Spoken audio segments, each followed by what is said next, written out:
right. I got a couple of things that I wanted to bring up, but anything that's been on your mind, Gareth? Anything that's been swirling around in that big brain of yours?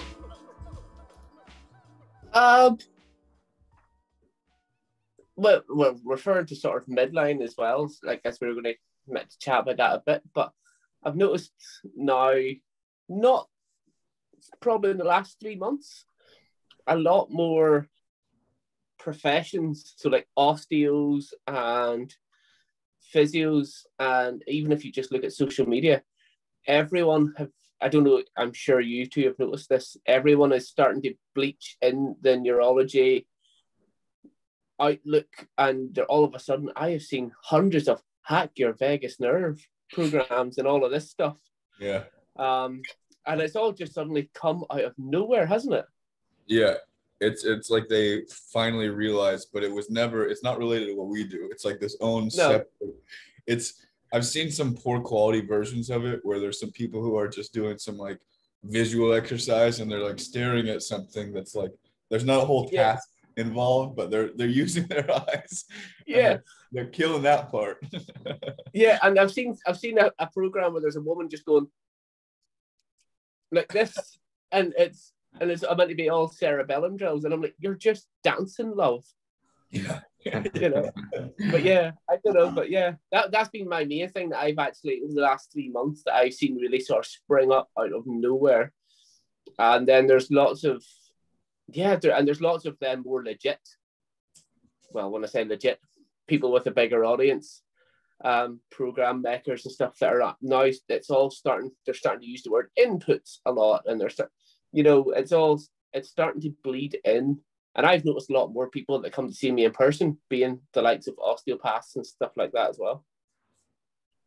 So would you say, because you probably had like a progression where you just kind of started to learn about this stuff, about the vagus nerve, and maybe you did some things back then that you kind of shy away from now. If you had any advice to people jumping on the neuro train of maybe things to avoid or to be careful of, is there anything that comes to mind? Don't get obsessed with any one thing, because that one thing has so many other things that will interact with it and be based on it, and then if you start getting obsessed with that one thing, it becomes a dogma, and as soon as something becomes a dogma, you start intentionally or unintentionally blocking out other things. So like at the minute we just talked about the vagus nerve there, that has become like Mr. Popular. And I find and yes, obviously, there's a lot, you can do quite a lot with it, but it isn't the secret key. There is no secret key, if that makes sense. It's just a big jangly bunch of keys, and you need to find, what keys in that bunch open this series of doors, because you're not going through just one door, it's many doors. So yeah, don't get sucked into one thing. It kind of reminds me of how linear people's perspective usually is when they're trying to assess something that it's categorized, but they don't have the ability to like break it down to individual pieces. So they kind of just focus on the one piece that makes sense to them. The breathwork stuff, I mean, it's like the grasp into neurology or like subconscious neurology. So anything that anyone does is oftentimes driven by the emphasis of we're doing breath work, but there's a difference between quality or qualities of things and the approach when applied. And even if you're doing breath work, even if you're having an interaction with your vagus nerve, you're not necessarily training it. You're not necessarily giving the effective like drivers. That's it. Like if you think on it, that just breath work, like now all three of us will know people that have jumped into breath work and have got really deep into it. Do you know anyone that went, oh, what type of breath work do I need? Or have they just jumped in with both feet like a paratrooper? Yeah. Is it lung capacity? Is it CO2 tolerance? Who knows? Have you tried to figure this out, or have you just jumped in? And I think most people do, as you say, they get jumped in and they think it's a very linear, they think it's like a very tangible, measurable thing. But there's so much going on around it. Yeah, no, they almost identify it with physical structures or some supplication of like, this is the identifying trait that suggests this is healthy. Uh, I almost want to say it's like a line in the body. Like Yeah. they have their own, like, it's this part of the body, it's perfect, where you have to train it this and this way. Yeah. I would say the identifying trait is fucking Instagram.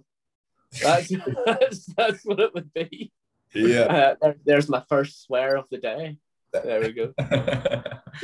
That's fair though, because Instagram is first and foremost who can frame it in the most marketable way. I just been on a podcast recently, and I think my emphasis on talking midline was just because it's not a construct or an awareness for.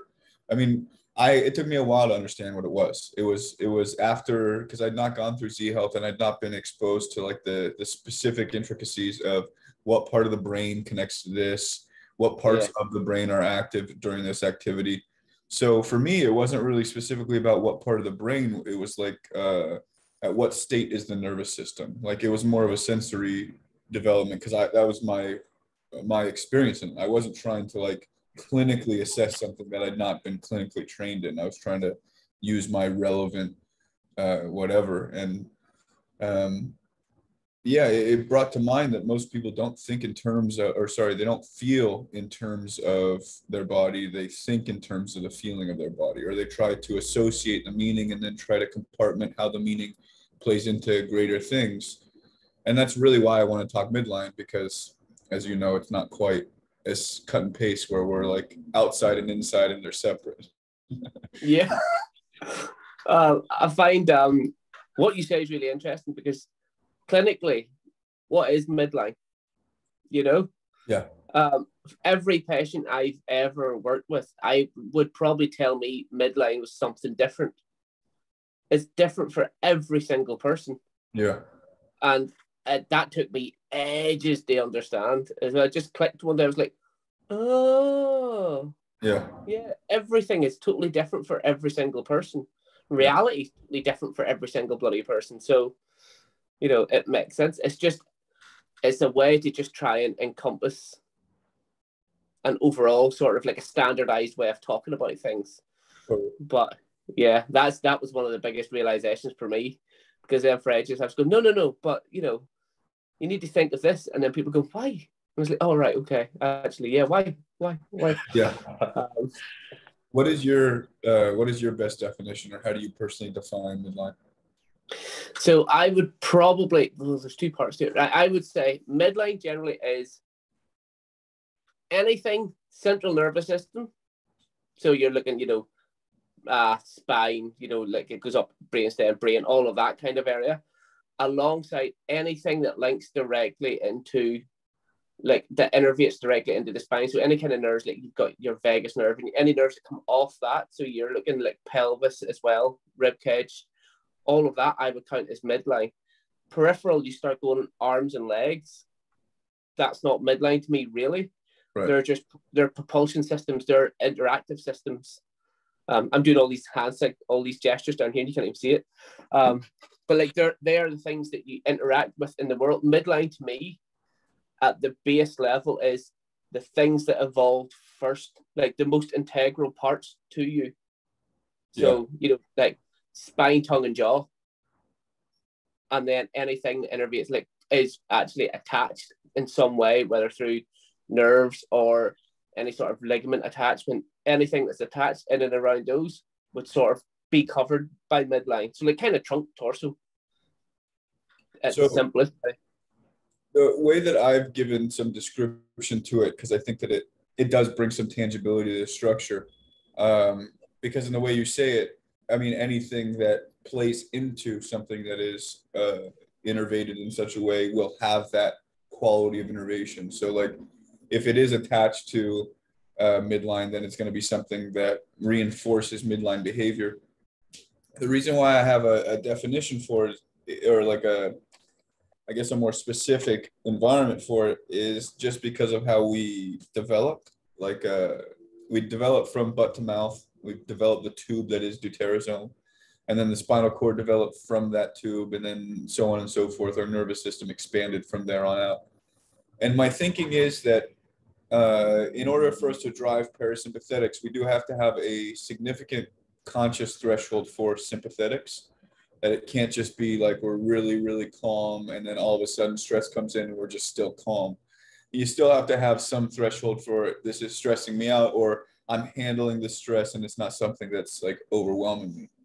And one thing I've noticed that almost perpetuates all types of sympathetic behavior is not just flexion, but constriction. So degrees of protective or shortening or making yourself smaller. And one of the main ways I see that is, aside from fetal position, which would essentially be the deuterosome or midline becoming more protected, I see the throat constricting. So it's like we like tighten on ourselves, and it makes speech hard, it makes breathing hard, it makes focus almost like it's like through a pinprick. You can look at the thing, but you can only focus so much as you have attention.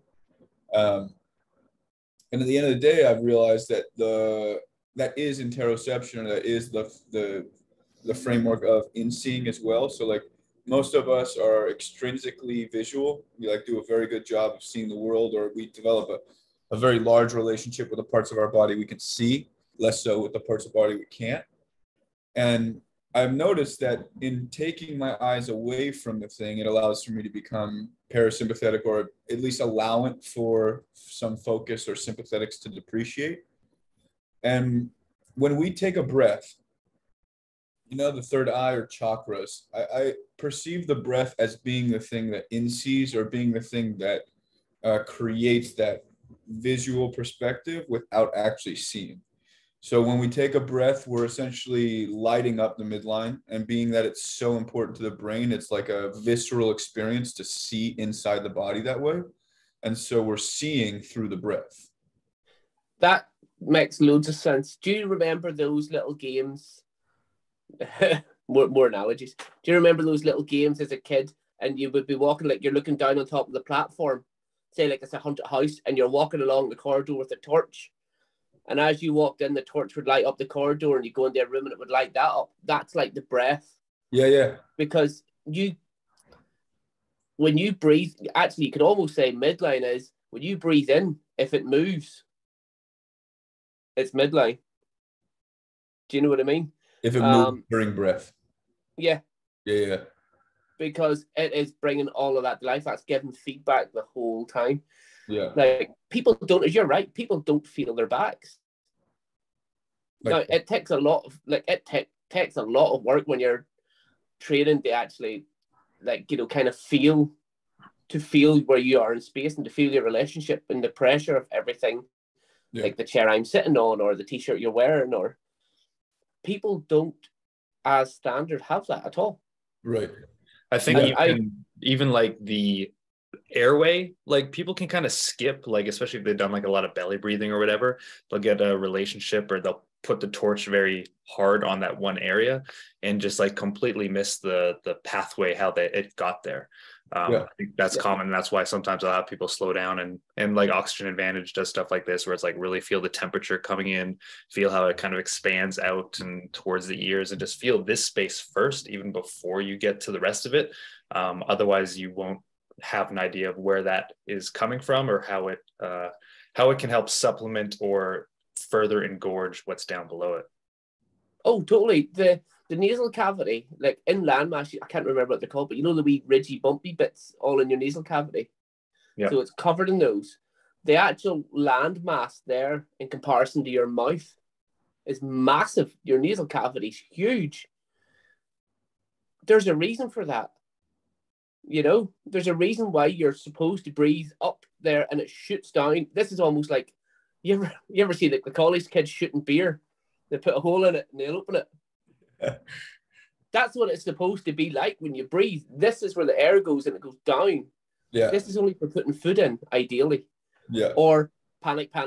There's a tiger after me. But the amount of people that I see over here with really heavily blocked noses, and there's no medical reason for them to be blocked.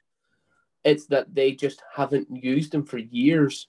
Yeah. It's unreal. It's so weird. And they're like, yeah, but I do breathe up my nose. And you're like, no, you don't. So I have a question for you, or at least what your take is on this. So two-parter. First one is, midline is essentially the stuff that keeps us alive, that if it didn't live, we wouldn't live, like our constructive living body. Yeah. I think that most of us, if we especially build out so our emotions tether us to our sense memory, like they give us an approximate of what this is safe, I like this, I remember this, whatever. If we don't have a good relationship with, or we have a buildup of a lot of trauma, we'll start to misperceive or not pay attention necessarily to our intrinsic self or our organs. We'll start to pay attention to our more immediate or accessible motor function.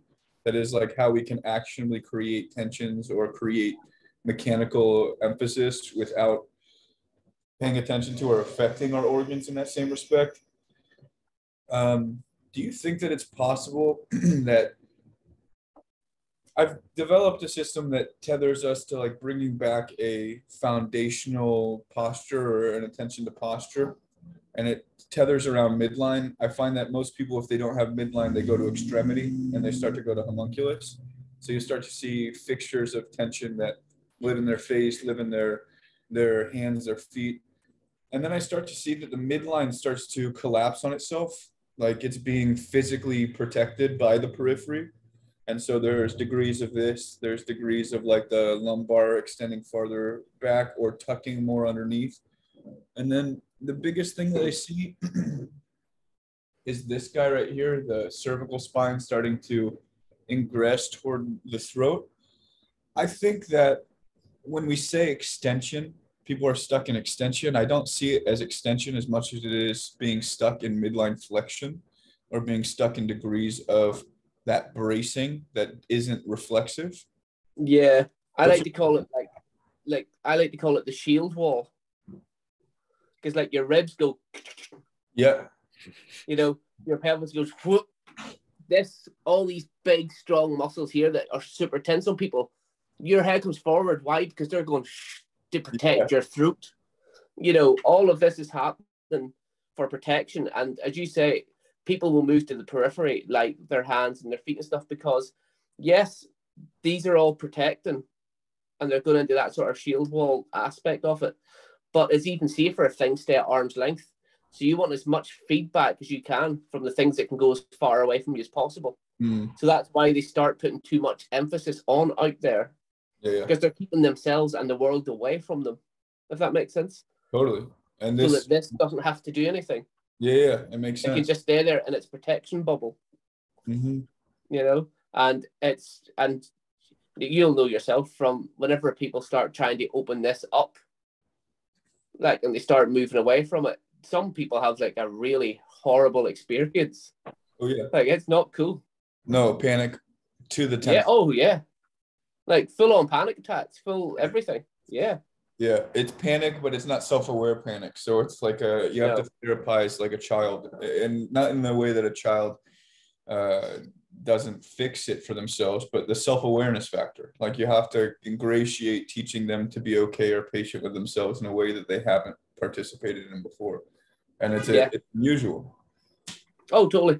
And they expect it to be a one session thing. Usually, I do find that. That drives me crazy. That's and I was like, oh. It's like, hold on, I'll go get my magic box of tablets. Yeah. You know, it's not, it's, you know, I say to people, look, you're looking a long ass, like, I just tell people go, how long does it take to get fixed? I just say a year. At least. That's fair.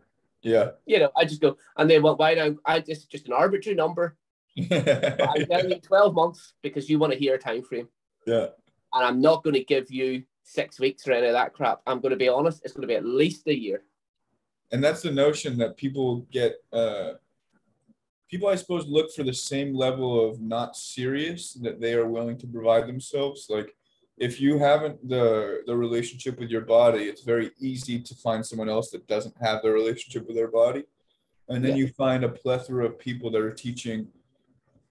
I wanted to get your take on this, because this is something that in my perspective, takes midline and sends it through a wall. Like it's like pushing it down the stairs and saying, figure out which one felt the least bad. The twisting stuff, like when there's mechanical efforts, when someone says biomechanics and then they set you off into doing the perfect postural stuff, and then you're doing like, you've taken a step, you've done tension through one arm, you've done a twist through, you know what I'm saying? What is your take? How do you perceive that, especially if it's the first rehab? Oh, bollocks. You think on it, right? Perfect posture here on planet Earth, right? It's a certain thing. If I take that organism and stick it in Mars where gravity's different, perfect posture isn't perfect posture anymore. Yeah. So you need to figure out what the hell the structure can withstand before you go pissing about with generating tension with ligaments, tendons, and muscles. Totally. If the structure itself is generating fear, you're not going to get anything. So sometimes first session, you just need to have a chat and actually just watch them like a creepy stalker. If you know what I mean. Yeah. Like, yeah, you know more about them than they know about you. About it. Yeah. You know? Because they expect you to look at them and go like this. Yeah, I know exactly what's wrong. Like, hold on, I haven't brought my brain glasses. I'll go, but you have to go away and think. Dude, for real.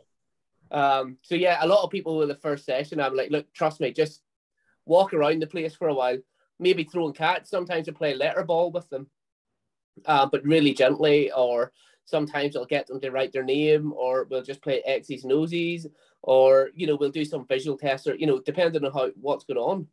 But people get into biomechanics too quickly because it's tangible, it's easy to measure. Right. Yeah, you can visualize it. It's totally. And it's not as confusing because anatomy never changes. Obviously, you'll get some variations, obviously, from like human to human, but anatomy in general never changes. We still don't know pathways and the way things are fully built in the brain and the way things work yet. So it's a lot more intangible. There's a lot more exploration going on. And the science for that changes so quick. Why in the name of Jesus would 90% of people, if you're just a trainer trying to make money and buy your, I don't know, fucking G class, right? If you're just a trainer trying to do that, why would you opt to go down this really complicated route? That's going to be a lot of work for you. I know what you'll do. Biomechanics, that's great. I can measure this. Oh, look, that's 3 degrees better. Excellent. Off you go. FRC, but that kind of stuff to me it is a part of the puzzle, but it's a small ass part of the puzzle. Totally. How do you? Sorry, when you're approaching. When you're approaching your assessment of somebody, it sounds like it changes. It's very varied. Is there kind of a protocol that you and James have at this point to kind of like get an overall map of like the structure, or again, is it like super varied? It depends on how in depth we're going to work with them, if you know what I mean. So like in person, it will depend on the person, to be honest, that because yourself, when someone walks through the door, you can just see it in their face if they are shitting bricks. And you don't feel like you won't be able to do anywhere near as much as you would normally do. And then and obviously then there's some people there that you can actually just be a lot more relaxed with and you can actually get quite a bit done.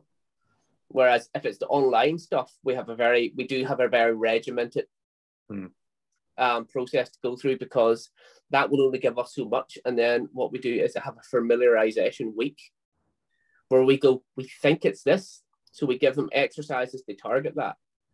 And then they have another assessment. So then we can dive a little bit deeper because online, I think that's the only way. So it spans just over a week. But in person, it's totally different. It just depends on the person because someone might walk in and you go, holy Jesus, I know what's wrong there. But that's rare. Like usually, it's layers of stuff. It's always layers of stuff. It's never really one thing. And what would you say can like separate the type of assessment you do from just like a purely biomechanical assessment where you're not just looking at degrees of freedom around a joint, you're looking maybe more at the nervous function? Like how do you test that? the last thing I'll ever test on anybody is how a joint functions. Like, as in, like, I'll get them, they just show me how what the problem is and how they move and stuff. But the last thing I'll ever do is give like physical exercises for it, because it doesn't matter how a joint functions, because if it isn't functioning the way it should, it's because your brain doesn't feel safe letting it do that. If you feel safe, you could have a broken leg and it will still let you walk if you felt safe. You know those, I can't remember the condition. It's, you know, the people that they're born, they can't feel pain. Yeah. They'll still get up and walk because their nervous system feels safe to let them do it if they broke their foot or whatever. Mm-hmm. So if your nervous system feels safe enough, you'll do whatever it is you're supposed to do. So I'll go there first. I'll do like generally visual, vestibular. Something there is always off with people if they come to see me, usually first. And then I'll check their breathing after that, because I find breathing initially freaks people out because it's very quick to send them into panic. Yeah, it's all so I'll sort of settle them down with a couple of easy things. Yeah. Like, oh shit, you're blind. No. And then finally I'll do the normal muscle strength, muscle range, that kind of thing. You know. Do you find that most people are just ingratiating more sympathetics and justifying their state by, I guess, the receptive quality of sympathetics? It's easier to pick up on sympathetics than it is to calm down. Yeah. People don't, how can I put it? People are very quick to interpret. People nowadays like to make sense of things. So they're very quick to interpret things before they accept things, if that makes sense. Yeah. So they'll come in to be saying it's anxiety or something, they'll go in and go, oh, I'm just really anxious. They don't come in and go, oh, I get dizzy spells, or I've got a raised heart rate, or, you know, or that kind of thing. They won't tell me the symptom. They will give me a reason for it. So people are very quick to interpret before they accept what's going on. And I did a post about it the other day, actually, and I had a couple of people reach out and go, nah, I'm not sure I agree with that. And it was about attention. You have to give attention to pain before, like, just blocking it out, ignoring it, or trying to work through it and still do rehab. That shit doesn't work. You need to give the pain attention, because pain is there to get your attention. Yeah. And I think people are very, very quick to not just go, ow, there's something wrong. Let's figure out what it is. They go, there's something wrong. I need to name what it is straight away. Yeah. I find that's everybody, actually, generally. Identifying something as opposed to just accepting it. I mean, the resistive nature of identifying something, like, because you can name it, you feel safe with it. There's little familiarity. That's it. And I think it's this, it helps them. It helps, like, it kind of helps the frontal cortex feel safe, because they go, aha, I have named it. And if Instagram or Facebook has told me anything, there's knowledge out there. So everybody's naming everything, and everyone's going, aha, I know exactly what's wrong with you. So you get sucked into this modern world of everyone having the answer, instead of going, oh, I don't know what's going on there, but we'll find out. Dude. Yeah, that's the answer, though. The process is the answer, instead of it being the solution. The goal isn't the goal. It's always the process is the goal. If you ever seen anyone that go, what are you doing? Oh, I'm on a diet for the 5th time in 5 years, is you're a beach ball, then you're a stick. You're a beach ball, then you're a stick. Yeah. And that's because the goal is to lose weight. So when they lose weight, they blow up again. If your goal is to, like, take up BJJ or something or whatever, usually those are the guys that they lose weight and it keeps it off, because the goal is to have fun and do BJJ. Yeah. Weight loss is the process. That just happens as a side effect. Totally. That's actually the best way to look at it, is the goal shouldn't be the goal. That should be a side effect of the process you're doing. That's just the dopamine conversation, where you get your reward from doing it, not from getting it. Yeah, totally. That's exactly what it is. And it's the exact same. If you ever do anything, you know, when you do a rehab session, for example, say you twinged your supraspinatus or something, and you do a rehab session and it feels really good from doing the session, because a couple of hours later it starts getting achy again, you know. And it's people, expect things to be fixed and fixed for good, and they expect things to be easily identified. Yeah. You know, especially in a realm where the science is changing as quick as quicksand. You know, so you go, no, I need to have a wee poke around here. Yeah, the quality that goes into like a better educated person's process is pretty frustrating when you see how little care and consideration goes into someone who doesn't know any better. And then you're like, yeah. I'm not going to go through the effort of telling you why that is not right. Yeah. That's, you have, and I find you almost have to give people sometimes what they want in order to sneak in what they need. So I'll just tell people sometimes, I'll be like, look, I can see that there's really something wrong with your, like, one of your ventricles there. I'm going to give you this exercise and it'll help. And yeah, there will be something wrong with the vestibular system somewhere, and I'll give them an exercise, but it will also generally work what they actually need to work. Right. If you know what I mean. People need to be given what they want in order to do what they need. Yeah. I find that a lot. And sometimes you just need to sit people down and go, look, you're totally wrong. You know? Yeah. But, well, they're kids in some respects. I mean, they haven't developed that relationship with self that requires a little bit more presence, less suggestion. So you as a parent looking at a child, you're telling the kid how to live, and you're not feeling that kid's experience. So there's a lot of things that may come as like a third person or second person perspective, where you're telling someone that's experiencing something unrelated because what you're perceiving is different. And that's how I see a lot of people generalizing like their approach. They've always been treated like a child, so they treat themselves like a child. Yeah, and you can't. Yeah, sorry, go on. It's different topic. You can I was just going to say, it's the exact same thing. Is that you need to take everything the person tells you as honest and accurate, because you know the color red I see isn't the color red you see. Yeah. So the intensity of whatever they're experiencing or how big of a problem it is individual to them.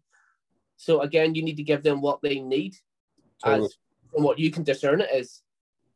But that again might be through giving them what they want, because actually to them, this one specific thing is the be all and end all. Yeah. If you know what I mean, and they can't see past that. So, yeah. How much do you like help people reframe that? So say somebody comes in with like a shoulder pain or whatever, and obviously their goal is to get rid of the pain, just like we were talking about with the goal is to lose weight.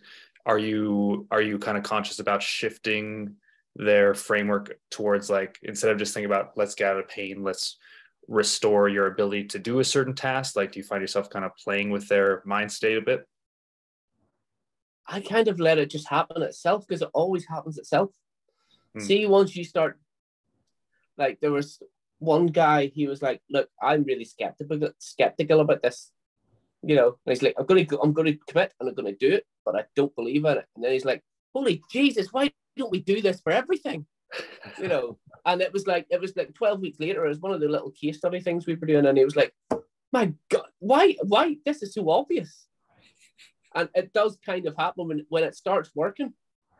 You know, now it does, you know yourself, like it takes, sometimes it'll be immediate, but for most people it will take a little while to, you know, compound the effects. And then they just suddenly, and you know when some people get it, like there's a point and they're like, oh, yes, this is great. And I find that I don't even have to push that a little bit, it just happens. What about you? Do you find that happens? Yeah, there's definitely like moments of realization. I mean, I've gone through a million of them, and it's so crazy to kind of look back at the journey of like how I felt in my body way back when to how I feel now, and just how I kind of perceive motion in general, as well as just the interoceptive state. It's just completely changed. And then you have clients who will come back in between sessions and be like, oh, this thing kind of clicked for me, which is sweet. You love to hear that. And I'm trying to figure out ways to like help that process along, whether that be in like a programming aspect, like giving people the repetitive exposure to a certain like either position or exercise, similar to I think what you guys are doing with the case study, that kind of helps that along. And I think you guys are good also about having people like journal and like consistently reflect on their experience. We have reflecting on it. It's super important. Not so much in the vein of coping mechanisms, the way, like journaling and stuff. I would always view them sort of as coping mechanisms. They don't solve the problem, but they're good to use. But we're very specific, and on the app that we use, we have everyone do sets and we treat it like a lifting workout. And I think that really helps people, because once you kind of figure out where you need to kind of be going, and then we require them to comment after every single exercise to let us know what their experience was, how easy it was, what happened after, because you can add a comment to every exercise. But we're very specific. It's like, 3 sets of 30 seconds with a 15-second break. Let us know how that went, and then the next. And I do think people like that sort of regimented little part, because it could be, it doesn't have to be that, but we just found people find it easier to get on with it, because, the 1980s and bodybuilding and do 3 sets of 10, it's just a little familiar thing. But then we almost tricked them by going, you have to tell us after every exercise what was going on. So we almost just get a full snapshot into their head as they're doing it, because they don't realize it. And then all of a sudden, before you know it, they're sharing everything. I'm definitely going to take that feedback process to our own process. I'd like to add some of that. It's difficult to manufacture something that's designed to be input and make it understood in the same gym aspect, and it not just be like something that's redundant or something that's a waste of time for someone, but to feel like it's still dopaminergically rewarding. They feel like they have a process they can perceive and facilitate, because you say, the biomechanics are easy to process, they're easy to facilitate. So we want to do the same thing but not have it be menial work. I do have a question for you regarding so I've had arguments as late, mostly just with people who are ignorant, not people who know better. And it's difficult to communicate with someone that's adamantly going to refuse something that they don't have a counter for. And the thing that I've experienced that the most on is, why would inputs improve output? And why would people who live in a proprioceptive body have difficulty interocepting? Serious? Yeah, I mean, most people don't even know it's not so much the language of proprioception, interoception, but people get fixated on proprioception. They have to move to feel. They don't have this definite feedback. Okay, this is what you have to do next time you get a message like that. If someone goes, why do inputs matter to outputs? I go, right, get a blender, put a bunch of dicks in the blender. Are you going to get a strawberry smoothie at the end, or are you going to have a dick smoothie? Do you know what I mean? I do know what you mean. You get out what you put in. Yeah. There's a reason that's a saying. Yeah. If you've got shit, look at Netflix. It won't even let you watch fucking the Gilmore Girls. Not that I watch it. Yeah, fuck it, I have. But it won't let you watch the Gilmore Girls until it's finished processing the information when it's loading. Or it just doesn't work. Right. That's... Oh my God, I can't... you kind of just want to fucking hell, people. And these are usually... The thing is as well, I always get so angry because people always think I'm getting really angry because it's just Joe Blogs in the street going, why would it? But it's not. It's people that purport to have loads of knowledge on this, and they're actively teaching other people. Yeah. So they're actively teaching people to drink dick smoothies. Yeah. Yeah. Uh-huh. But it makes me so pissed off, because given 5 years' time, these are going to be the guys that are talking all about it. Do you know what I mean? Not being called out for their lack of sequential progress in it. So no. You see people who are their definite process right now, their PEMDA, so to speak, their order of operations is to go extrinsic or to go superficial, and then find after you've gotten a little bit of a basis of confidence or whatever, you're halfway through your workout, then you jump into some intrinsic stuff. People aren't recognizing that reflexes are the driver, or that foundational source point for motion, and that if you have good reflexes, mostly everything just kind of falls into order as a byproduct. But we have an underlying reflexive system. It's like our primary brain. Yeah.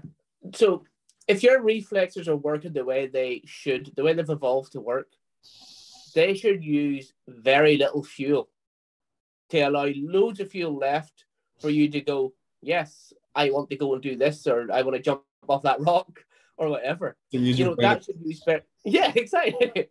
But most people, what they don't realize, and this is the guys that are super focused on biomechanics or the perfect landing or all of this shit, or bulletproofing this and that, and fucking bulletproof your big toe, and yeah, and they're all like, do this and you'll be bulletproof. No, lads, what you're actually doing is, instead of putting quality fuel in and using it as it should be done really efficiently, you're gas guzzling. You're taking so much fuel just to do the stuff that should be really simple and effective and slick autonomically, that whenever it comes to you deciding to do something consciously, you're literally running on fumes. So that's why you feel like you have to be bulletproof, because you actually feel like you're going to fucking break at any moment. Right. That's why you get obsessed with bulletproofing yourself. You should be able to we should be super robust. I think we had the conversation before where people go, like, Greek statues are unrealistic looking. You should be a fucking tank. We have got smaller, more startled, weaker, tiny. Yeah. Like, have you ever went to a strongman? And I've put my hand on a strongman's rib cage like that and got into tensors obliques, and it was like a brick wall. You could feel all the ribs. Some, if they train right, they're super mobile as well, and they've got control. Yeah. A rock, you should be able to withstand a lot of punishment. I agree with you. But we've evolved ourselves into not using our reflexes, and you know yourself, if you don't use it, it gets shit. Yeah. It's not you lose it, it just gets really shit. And that's what we've become. Even like the athletic, even like NFL players or football players or anything like that, they are not reflexively in a good place. Right. If they were using the fuel properly, and if their reflexes were working the way they should, nobody would be able to touch them on the field. Yeah, I agree with you. Not in the slightest. But at the minute, they are all I see is them running, and they're just leaking fuel everywhere. And I don't mean through biomechanical, I mean just functioning. Mental fuel. Yeah. And they're just bottoming out.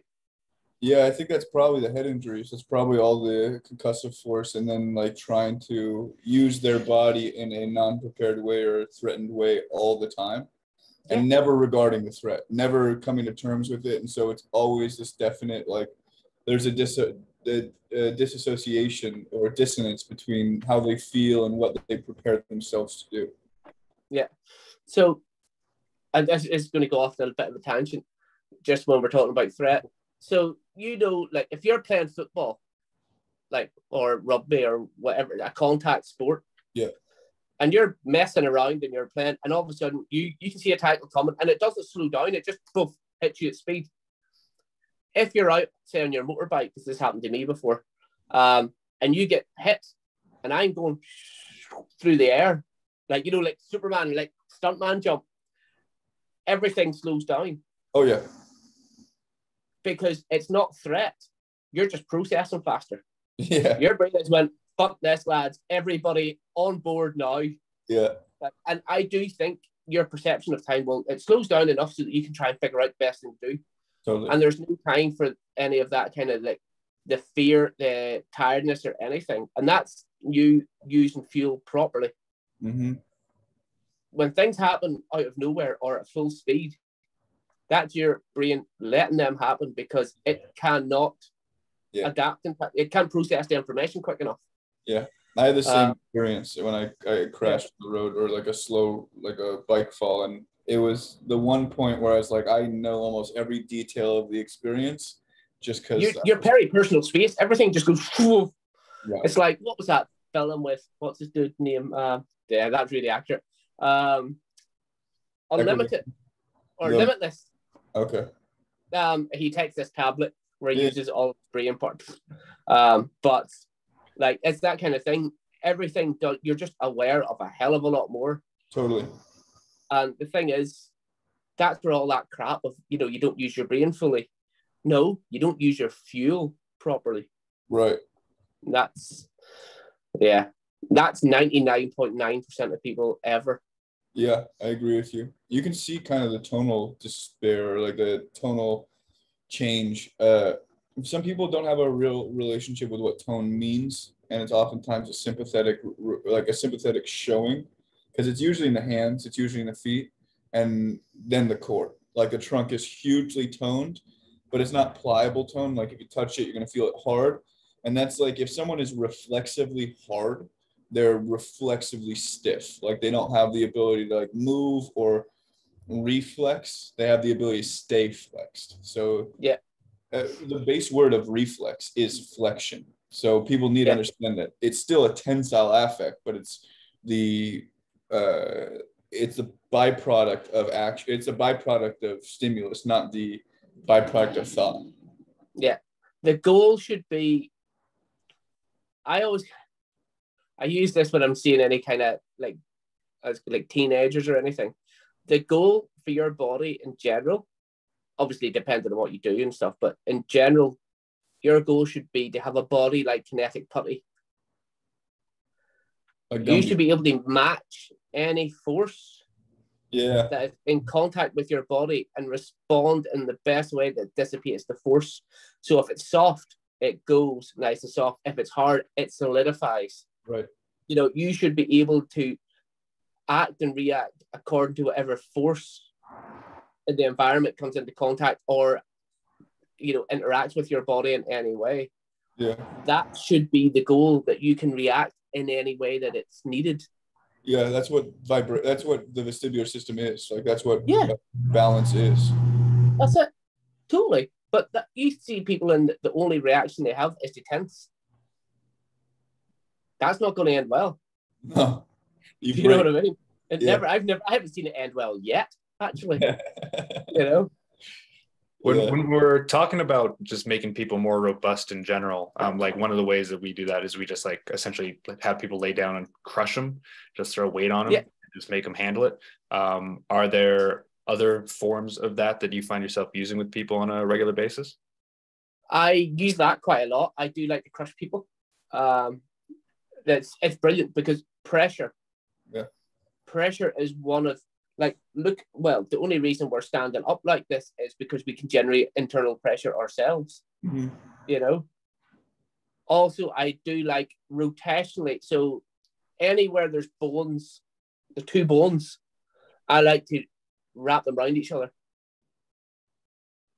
I think like the peripheral, so forearms and shins and all of that, they need to be, because you will see them with super tight calves or super tight forearms, and they will always do stretches like this and this. They'll do linear stretches. Yeah. But if there's two bones, I love it.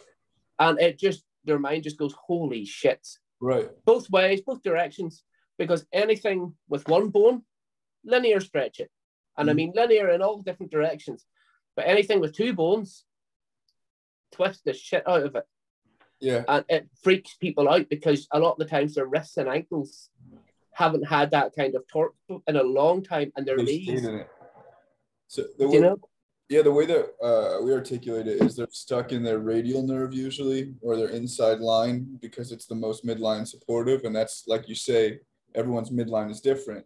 I think most people's midline ingratiates a large part of their periphery, and it starts to change the shape. Sure, that's why they always get pain here. Yeah. Always.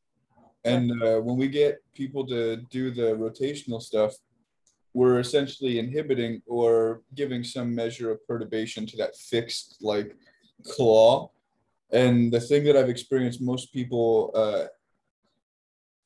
so we say vagus nerve, and I essentially equate that to, we're mostly visual with our relationship to the body. We can look down, but it's much harder to see our peripheral body. That's why we have limbs to like factor into the periphery and manage the pressure of the periphery. But I see that the more we come into this guy, the less we have that peripheral set of our arms, the peripheral set of our legs. They start to indoctrinate some degree of resisting that flexion or midline stiffness. I've noticed that your vagus nerve listens to your body in the same way that your arms listen to your periphery. And the less that you try to focus in on the most mechanically like tense or like fixed position, the more you can become peripheral and the more you can become like or panoramic in the area. I like it's almost like this designs like midline, or like the palm designs like midline, and then the periphery in and of itself becomes like a smaller, more isolated portion of the hand. Like everything starts to isolate around what can join midline and what remains as a non-occlusion. Well, I think like, so these generally should be very, very strong grippers. Right. If anything, they should be stronger than this. Yeah. This, hold it. This goes, can I eat it? Can I touch it? Yeah. You know, and that's why you'll find that this is very sensitive. And even though this is sensitive, like it's nowhere near actually as sensitive. Yeah. People, again, with the industrial age and that, people don't use their hands like hands anymore. True. They really don't. Yeah. They just don't. They don't. Like, I'm not saying they're all running around with club hands or anything, but like they just, it's, you know, typing, writing, you know, yeah, all of that kind of, it's like feet. Yeah. It is. The hands are by what they do. Do you find that it tailors? So because of the relationship between gait and you see how people kind of like manufacture their hand motion and it plays into the feet. Have you noticed that the tone in the hands and feet are almost identical? Yeah. The forearms as well. Like if you have foot problems, your forearms are like noodles. Yeah, totally. Or the immense amount of tension that they don't have the ability to articulate, and the rotation goes into that upper limb. Oh, totally. Like if you ever get someone to do, you know, what's that? It's like Thor's hammer. You know, it's kind of like that. Yeah. And then you let it rotate around. You really should be able to go all the way around. Yeah. No chance. People will go. And you do find, like I find anyway, because if your feet are weak, the electrical signals in your hands are going to your feet. The electrical signals in your feet, when you move them, are firing off slightly in the hands as well. Yeah. So if they're weak signals, they're weak signals. You know, if you're getting a shit TV signal, it doesn't matter how many times you change the channel, the signal's still going to be crap. Yeah. Yeah, they're totally, it's the exact same thing. And that's why you would say, like we talked about earlier, some people skip straight to the big rotational movements and the biomechanical focus of improving, say, the range of motion of that. But you're more interested in like just exposing people in maybe a shorter range of motion to like the force before you try to get them to like a maximum rotation. Yeah. Well, if you can't handle force, you're going to get hurt. Yeah. And if you look at any injury, look at sprinters or football players or whatever, anyone that sprints, when their hamstring, you know, whenever they take off sprinting and their hamstring goes and you see them clutching it, the injury hasn't happened on anything other than the isometric portion of the movement. It didn't happen in the concentric or the eccentric. It happened at that little bit in the change between the two, in the isometric portion of the movement, where they couldn't handle the force. Right. The movement pattern they will have done 1,000 times, but just that one time the force was too much. That's what I think.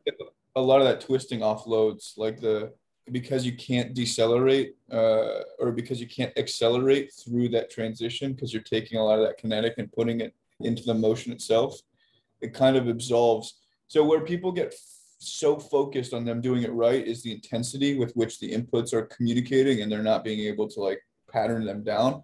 So it's like, you know, when you touch something on your body with your hand, you're almost feeling your hand more than your body sometimes. Yeah.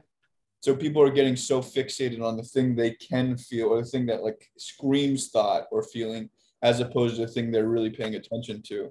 And in the same way, someone needs to learn how to know how intense their feedback is. You can't start with breath work because you're going to just experience the feedback without an attention to it. We need to teach people how to reduce their ambient intrusive inputs, the things that allow for them to stay focused, but truthfully are just maintaining their embodiment, whether it be hot, whether it be pressure. One thing I've noticed is, and this is actually why I don't make an emphasis on going visual. One, because it's a totally different education than I have, and I like to stay in my lane. And two, when you're breathing, I find that the pressure from your nose can get misconstrued with the pressure from your eyes. And it's very easy to find that there's like I'm finding my eye flexing or put like there's focal attention to it, even though there isn't. And I've put almost a deep breath. I've convinced myself it's a deep breath just because my eyes felt it and my throat didn't. And I've noticed that in the same way that the vision system takes in so much information, we become so dependent on it, and it almost guides our sympathetics if we don't train it. And I'm not really sure where I started with this and the point. Good thing just about that. So you know the way I do that all the damn time. Yeah. But you know the way the visual system takes in so much information, yet not one bit of it is accurate. Because it just makes up the fucking picture. Yeah. Do you know? So it takes in most of the information for how you are going to interact with the world, but it just bloody makes it up. You know what I mean? That's so fun. Sure, I'll say that's over there. Yeah. It was over there a minute ago. I'm sure it's still there. Yeah. I love that. I just find that crazy. Yeah, that imperfect perspective. So you have a notion of having worked with so many people with so many variabilities, and you know that in the same approach, the nervous system is variable. It's not just the extrinsic environment. So you're accepting to it. Like you're not immediately judging if this is a viable and or threatening experience as much as it is their experience is specific to them threatening. You're not saying like specific to everything. You're not saying objectively it is. And that's the thing that I see medicine or rehab is saying there's a right and there's a wrong, as opposed to this is where you've taken yourself and this is where you'd like to spend more time to improve. Like there's a different care because you understand that it's less definite. It's more up in the air. Like I experienced the same thing with Chris and Dave from S10. Like there's like a different degree of like therapy or professional accountability. And I've gone to all kinds of therapists. I've gone to all kinds of different types of specialists. And above all, these neuro guys are the most careful because you guys are doing something that's not just psychosomatic, but it's also like this therapy of you understand that it's a child's way of developing a brain, not like an intentional or malicious way of developing hardship. Well, that's it. And different care. Yeah, totally. Because people like the natural instinct for people when they're looking at somebody to rehab it is to push it a little bit. But there are times where like children that have been through trauma, there are cases where if you put a shower on them, say lukewarm water, it can cause intense pain as if their skin is being scalded off. Interesting. Because that feeling is so intense to them. Yeah. It flicks in the nervous system. We have no idea. We're like, shut up, it's just a bit of water. But to them, it could literally be being dragged over coals. Totally. The nervous system can manufacture any intensity it deems appropriate. Yeah. We will never, ever know because we don't live inside that person's skull. So we'll never, ever know. So we just need to be really careful until we get a handle on the person because they could just be bullshitting too. Yeah. You know? But they could just be like a hypochondriac. Yeah. Because a lot of those but you know, so you have to be super careful until you know you can push it. And you don't really know you can push it until you figure out the main area to look at. Not even figure out what's up, but just even the main area. And then you can start to think about it a bit. Technical term. But I find that a lot of people in rehab are like, your goal should be this. Your goal should be that. And they're telling the people what they should be able to do. Yeah. Which to me doesn't work. No, it doesn't work. I mean, it's the nature of sympathetics and the person teaching it, if people understood, I think limbic response better, or at least how a body responds without thinking about the careful way in which it's going to respond, people might better understand that there's a non-personal or an impersonal animal behavior about most of us. That's instinct, starts our reflexes. It's like the emotional reflexes. And if we get a better grasp on our emotional reflexes, we have a better grasp on our extrinsic world. I didn't know what it was until I was older, and I'd seen my dad have one. I'd seen degrees of it, but I've had panic attacks since I was a kid. I don't have them much anymore. Actually, it's very rare for me to have one, but it doesn't happen to me where like the world closes in on me because I didn't know what it was at first. I thought it was just like an experience of stimulus. So I didn't have that happen. I was just like, this is super intense. And then because I didn't see it happening around me, the threat of being in a different body is more threatening sometimes than the experience you're having. So I didn't show it to people. I didn't display that I was having a panic attack. And that's, I think, a lot of language a lot of men are staying in a place where they don't demonstrate what they're experiencing.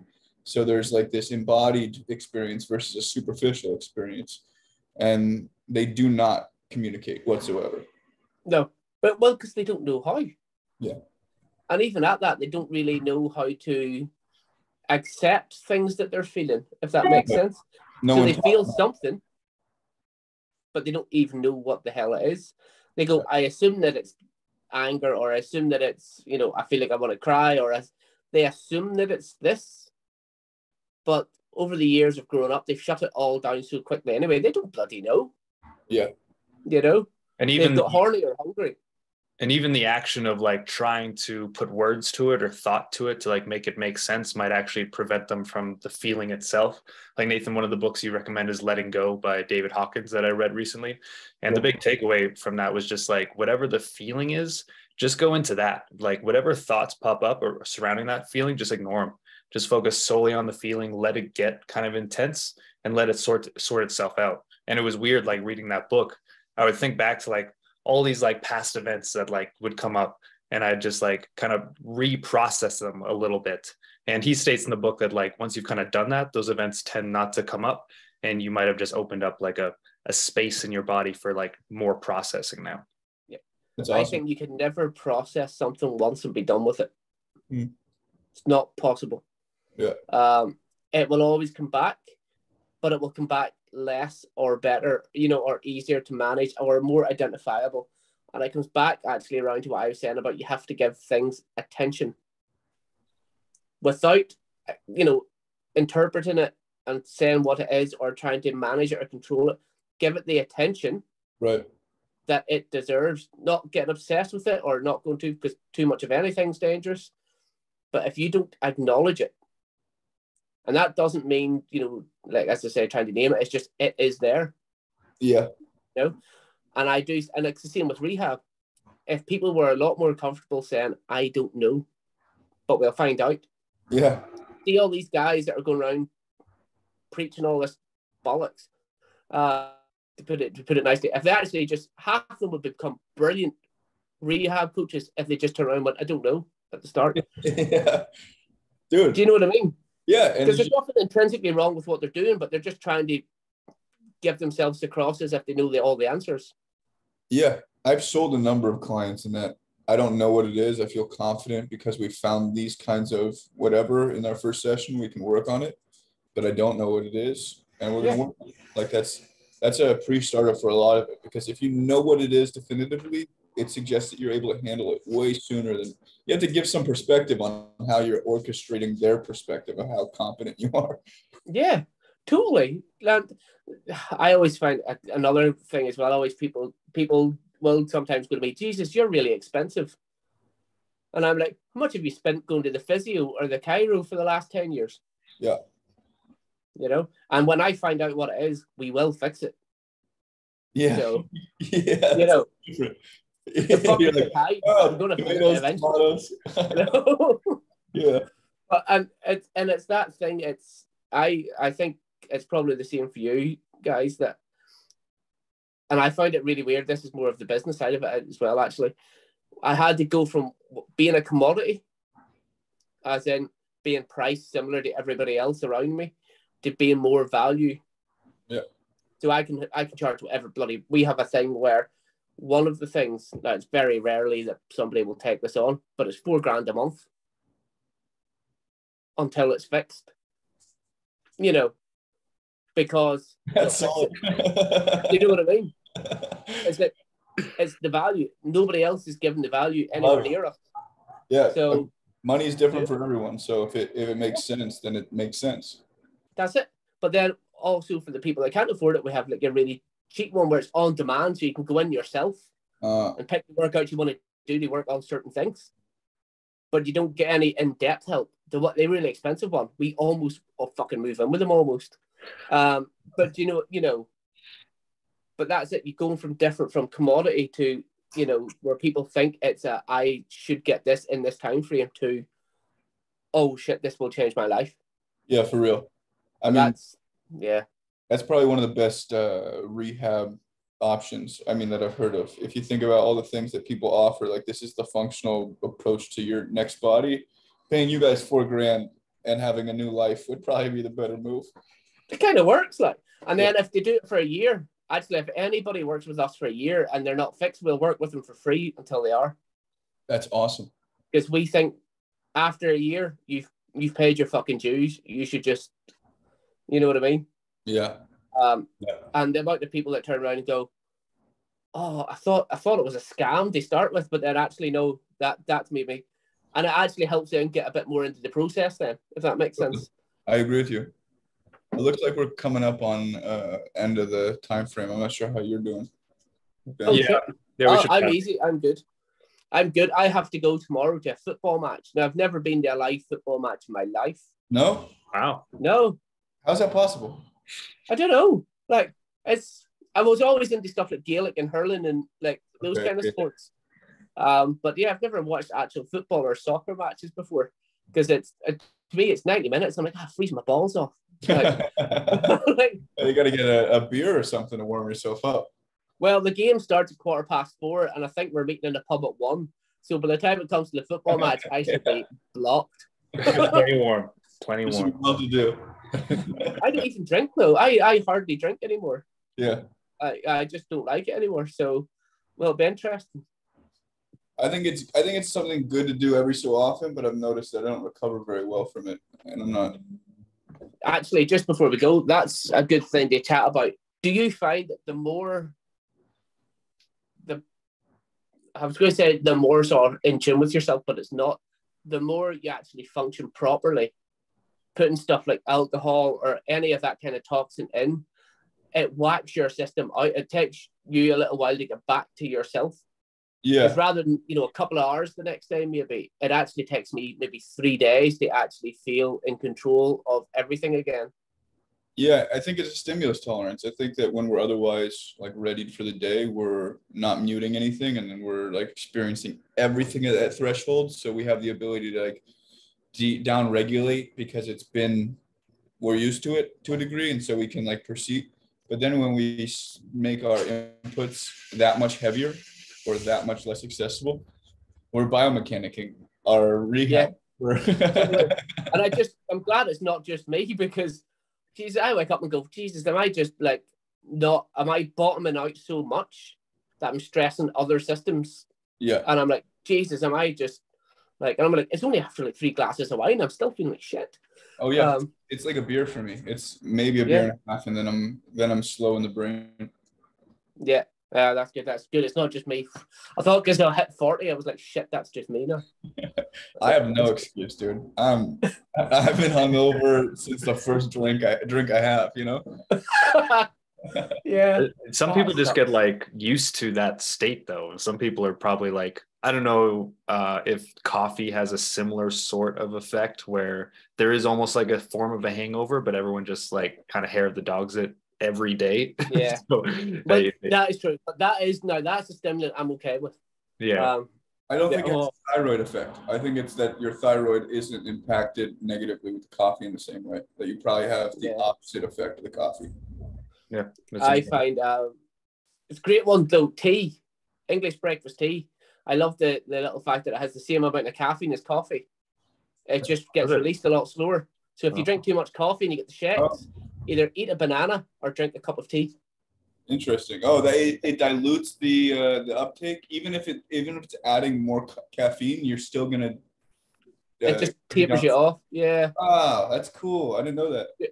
That means you can drink more coffee. Hey.